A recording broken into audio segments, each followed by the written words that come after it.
Here's something that might surprise you. For years, we've told patients their exercise only counted if they did it at least in 10-minute blocks. Walk for 8 minutes, didn't count. 9 minutes on the bike, wasted effort. Well, the World Health Organization and the American guidelines have officially thrown that out of the window. Every single minute of movement matters. Let me explain what the evidence actually shows. I'm Dr. Fergal Armstrong, and welcome to MedHeads. So let's talk about what the global consensus actually recommends for physical activity.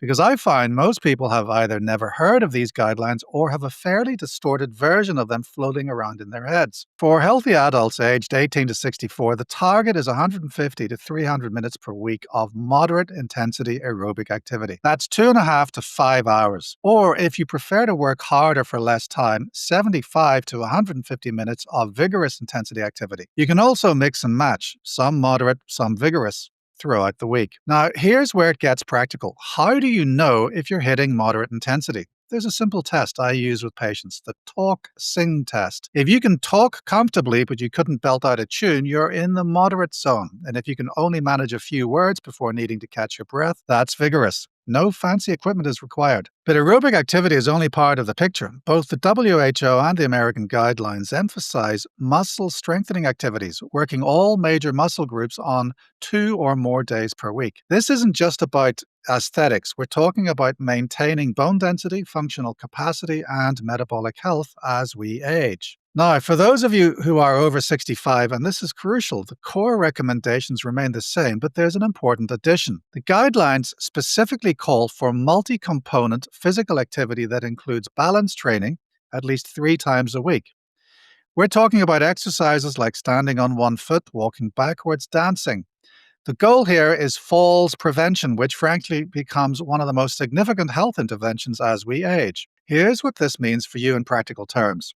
If you're someone who sits for 8 hours or more a day, let's be honest, that describes a lot of us. The research shows you need to aim for the higher end of these activity recommendations, about 60 to 75 minutes per day of moderate to vigorous activity can essentially neutralize the mortality risk associated with prolonged sitting. Think of physical activity as a safety net. The more active you are, the more sitting your body can tolerate without significant health consequences. One final point I think gets lost in these discussions. The guidelines are explicit that some activity is better than none. If you're currently inactive, the advice isn't to suddenly start training for a marathon. It's start low and go slow. Begin with amounts that feel manageable and gradually build from there.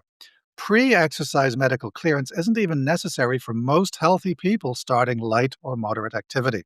So here's your takeaway: 150 to 300 minutes of moderate activity per week, muscle strengthening twice weekly, and if you're over 65, add balance work 3 times a week. Every minute counts. Start where you are and build from there. I'm Dr. Fergal Armstrong. Thanks for joining me on MedHeads, and I'll see you later.